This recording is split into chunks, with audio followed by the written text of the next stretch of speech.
I'm Cathy Benedict. I'm the undergraduate advisor in music education at New York University. I also teach a couple different classes here in the department, but it's my job to advise all of the undergraduates who come into music education at NYU.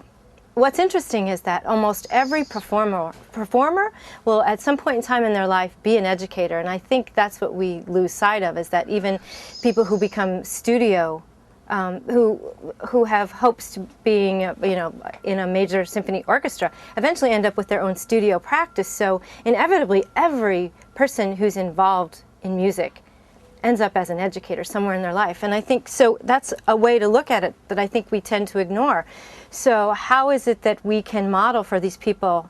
How can studio musicians, studio teachers model for even their students how to be thoughtful educators? And I think that message that music education is something to fall back on it permeates all of society. And in fact, I have many students who still come in thinking that they need to pick up this degree because they really want to be a trumpet player, but their parents have said, well, we need you to have something lucrative to fall back on. But I spend an inordinate amount of time addressing that very traditional paradigm that teaching isn't mindful and teaching isn't thoughtful. And I think we have to battle that because, especially in elementary programs, music education seems to be you go in on Monday and you teach this activity, you go in on Tuesday and you teach that activity, and that's a big battle. It's, how do we look at facilitating environments that aren't just about activities and aren't just about games and aren't just about reading and writing music? How do we look at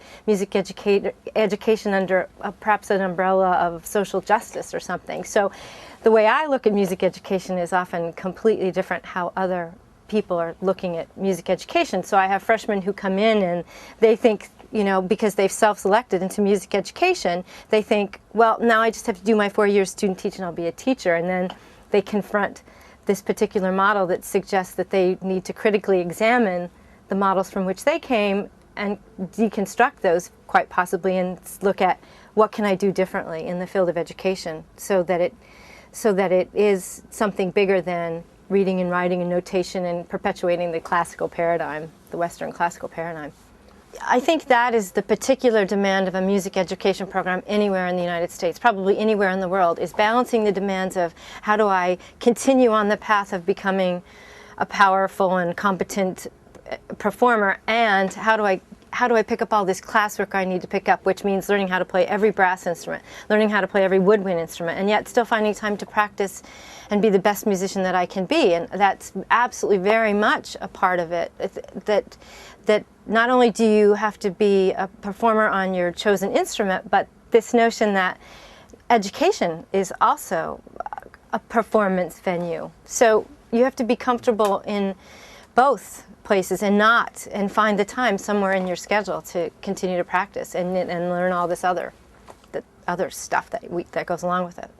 I think traditionally what many music education programs have been, and I say this because it seems that music education hasn't really evolved much since I was in high school.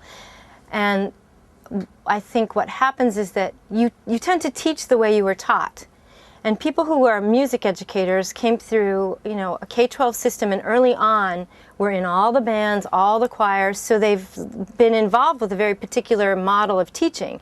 So when they think about teaching, they think about emulating their high school music teacher or high school band teacher or elementary music teacher. And that's not necessarily the best role model. So when we think about theory, we first have to kind of come to grips with the assumptions that we made about our beloved choir teacher and band teacher. And that's very difficult to ask someone who succeeded quite well and was rewarded all those years for doing well in these particular paradigms that aren't necessarily reaching every student. I think we need to start looking at music education for everyone. I know we all say that, but it still tends to be, if you play well, you get to be in the band and orchestra. If you play well, you get to be in choir, and if you don't, that's the end of your musical engagements. And so the theory is, for me, is well, we look at educational theories, but trying to, the challenge is blending theory and practice and asking them not to just rely on practice, but to consider that there are philosophical paradigms, and there are educational theories, and there are mindful ways of looking at pedagogy, and there are less than mindful ways of just saying, okay, trumpet players, not so loud. You're a trumpet player? Yeah, how many times in your life have you heard that? Trumpet players, don't play so loud. Drummers, pay attention, right? So we have to figure out different ways of looking at that system and looking at how it might not have worked, and looking at theories of education and looking at why they might not have worked, and then coming to grips with that, and then looking at how we can be better educators by the theories that we've read and compared to our experience. So if we look at the different schools of philosophical thought in music education, I think an important part of any program is not to take one on particularly, but to address that there are different ways of looking at particular philosophers in music education, and that it is incumbent upon all of us to look at both of these models and all models and think about how they relate to our own practice and to our own goals. The people that I get in this program have essentially self-selected into music education, but I think that's a fallacy, because, as I said before, I think it's a fallacy to think that some people can and some people can't. I suspect that some people are wired to be more, because they find it attractive teaching. I think they're wired for that venue, and I think perhaps some people aren't well suited to teach, but I think that that anyone can become a thoughtful teacher if they choose to do so. I don't think people should become teachers if they do not want to be. In the long run, they will be miserable, and their students will be miserable, and their students will be miserable. But as I said before, I think it's really important in schools of music that there's a bigger focus on the students who are planning on becoming performers, that they have access to pedagogical models and not just think about teaching in terms of, well, that's how my studio teacher taught me. I think that this is a big problem, especially in conservatories, where you're sitting in a room with a teacher for 4 years and you're learning one particular way of thinking about what it means to teach and learn, and then you go off and you replicate that same model. And I don't particularly think all of those models are very thoughtful. So I think we need to be very mindful that the jazz studies students are going to have their own students. They might even have a jazz band somewhere. I think the pedagogy of what it means to help someone become a better learner / teacher needs to be embedded throughout a music school. I think we take that for granted, and I don't think we really care. I think we say, oh, well, he had a great piano teacher.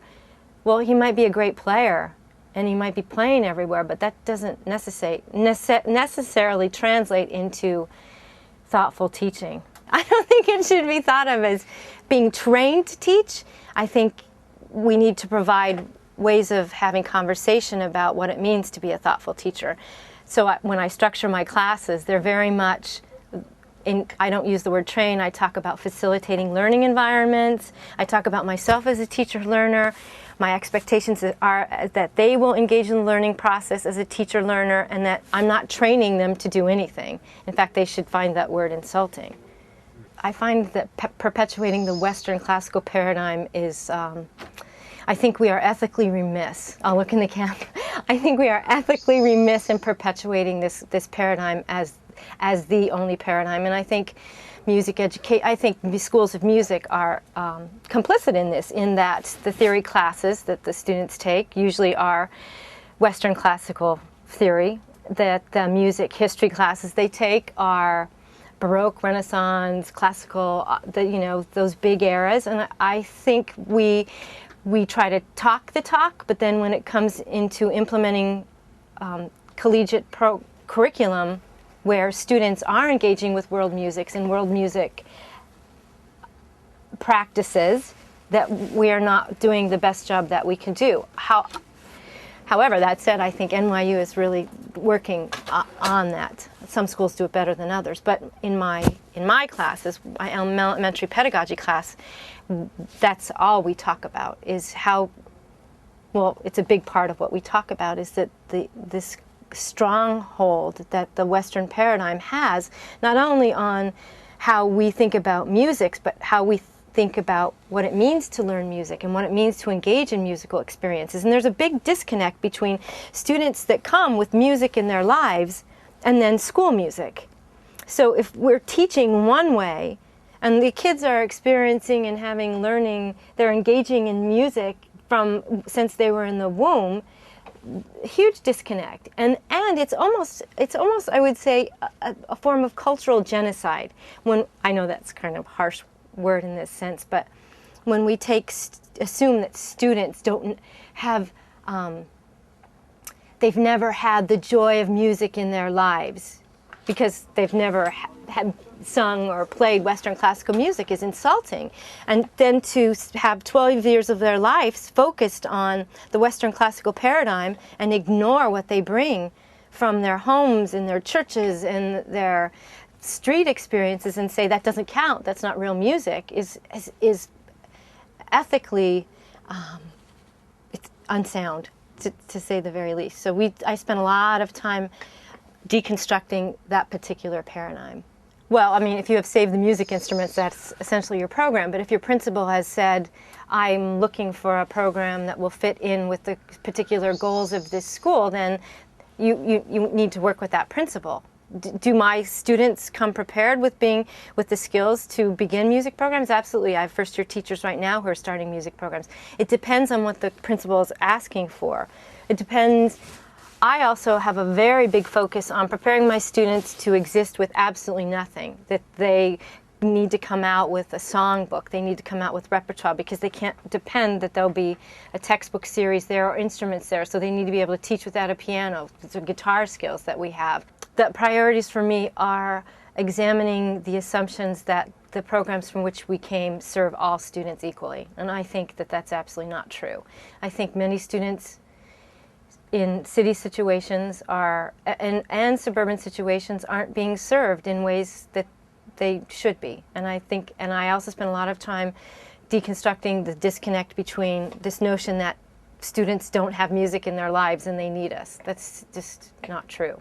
And that our job is to facilitate what they come to us with, and our job is not to transmit our expertise at all in any way, shape, or form. Just as we all benefit from the beauty of mathematics and the beauty of language arts, I think all of it is connected. I think I'm not from the school of thought that all children need to have music because I'm a musician. I think we all need very thoughtful and well-rounded educations. And I think because of the high-stakes climate right now, the high-stakes testing climate, I think that's very difficult to address, that we should all have access to thoughtful music programs.